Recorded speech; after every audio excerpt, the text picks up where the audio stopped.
Ideja kluba američkog fudbala Royal Crowns o organizovanju kampa prvog te vrste u ovom regionu naišla je na pozitivan odgovor i reakcije. Šestodnevni program koji je podeljen u dva dela da bi što više polaznika uzelo učešće na kampu veoma je posećen, naporno se radi i bukvalno upija svaka reč kako sedmorice trenera iz Amerike, tako i NFL zvezde, odnosno promotera kampa, Michaela Palmera. Na kojim segmentima igre najviše radite na ovom kampu? Veoma je kratko vreme kojim raspolažemo, ali je sjajno gledati ove klince sa koliko posvećenosti i pažnje rade, shvataju i upijaju sve što im se kaže. Vidi se da svakim novim danom žele da dobiju, ali i daju ovoj igri nešto novo, jer se jedino tako može stići do vrha, pošto je američki fudbal jedan od najzahtevnijih sportova.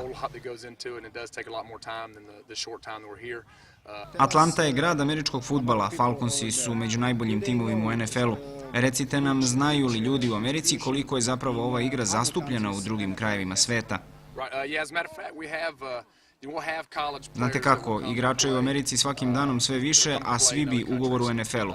To nije moguće, pa igrači sa koledža koji ne prođu na draftu igraju manje kvalitetne lige u domovini ili dolaze u Evropu. Ja nisam bio dovoljno jak, brz i spreman za najjaču ligu, pa sam kao i ostali momci koji vole ovu igru našao alternativu. Polaznici kampa oduševljeni su novinama koje uče o američkom fudbalu, iako je malo vremena, a opet treninzi izuzetno dugi i sadržajni, umoru mesta nema i sve je u službi unapređenja individualnih kvaliteta. Ovo teško da bilo koji klub u Srbiji može da priušti sebi ovakav dijapazon trenera i naravno da svi daju maksimum svojih mogućnosti jer došli smo ovde da što više naučimo i da napredujemo što više u igri. Ovo je sjajna prilike za to. Na čemu se oni baziraju u radu sa vama najviše? Treneri? Da, pre svega na tehnici, jer to je ono najteže, to je ono što oni najbolje znaju, to je što znaju bolje od nas. Sve ostalo manje više možda se nadoknadi, daleko je to od njihovog nivoa, ali pre svega tehnika je ono u čemu su superiorni od nas dosta. Dobro, koliko, eto, Michael koji je NFL igrač je pristupačan vama, pretpostavljam da je čvrsto na zemlji? Da, vrlo je pristupačan, uopšte se ne prepoznaje da je neka NFL zvezda, znači vrlo je komunikativan i za svaki problem, svaku nedoumicu koju imamo možemo slobodno da mu se obratimo, daće nam odgovor bez ikakvih problema. Na kojoj poziciji inače igraš i koliko će ti sve ovo značiti dalje? Igram na poziciji fullbacka i running backa i ovo je jedno sjajno iskustvo i stvarno mislim da ću biti dosta bolji posle ovoga. Postoji samo još nešto, čuli smo da treninzi ne traju kraće od 3-3,5 sata, treba stajati to vreme, a kamoli trčati i upijati. Dobro, ovo sve nama predstavlja zadovoljstvo, tako da to i nije neki problem. Mislim da je ovo izuzetna prilika. Ja sam recimo doveo mlađe igrače. Vrlo mlade igrače sam doveo, mislim da je to dobro da uopšte komuniciraju sa nekim ko dolazi sa one strane gde je nastalo to sve, je li tako? Kao treneru mnogo mi znači čitava priča, prisustvo i sve mislim da je sjajno organizovano i jednostavno čast mi je biti ovde i biti deo svega. Ono što je takođe činjenica jeste da se, pored Michaela koji je krem NFL-a i jedna NFL zvezda, su se okupili ljudi koji su stvorili Michaela i neke druge Michaelove. Koliko je taj podatak bitan ovde? Pa mislim da je to interesantno. Amerika je ogromna zemlja i sve. Poenta je da su oni u nekom trenutku u svom životu radili zajedno, verovatno fantastično sarađivali i dobili jedni od drugih ono što treba.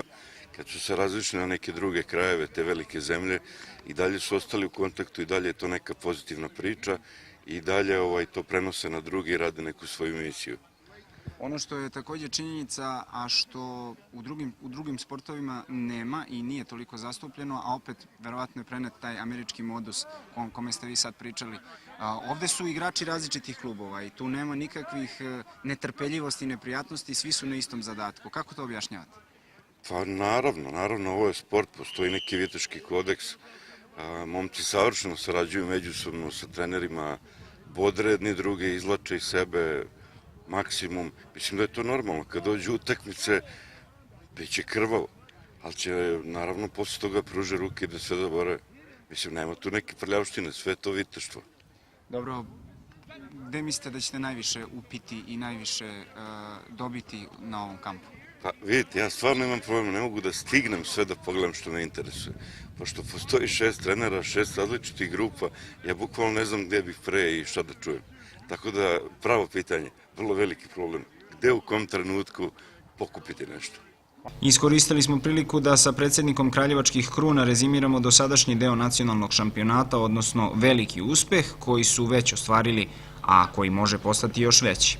Ovo je za sada najbolja generacija Royal Crownsa, znači ovaj seniorski tim, i ovo je do sada najveći uspeh. Mi smo 2 kola pre regularnog dela sezona uspeli da obezbedimo mesto u play-offu kao treće plasirana ekipa. Stavili smo tačku na to u Novom Sadu, pobedom u Novom Sadu nad Vojvodama. Pre toga smo, znači, u direktnom sučeljavanju sve naše direktne protivnike porazili. I sad nam ostaje da odigramo još utakmicu sa Klekom koja ne bi trebalo da ima, zapravo nema uticaj i neki takmičarski značaj više za nas. I nakon toga, ako ovako ostane, ostaće. U play-offu ćemo se sresti sa Wild Borsima. To je jedina ekipa od koje smo do sada u ovom delu sezona imali poraz na samom početku lige. Prvu utakmicu igrali s njima u Kragujevcu i izgubili smo. Posle toga smo nanizali 4 pobjede za redom.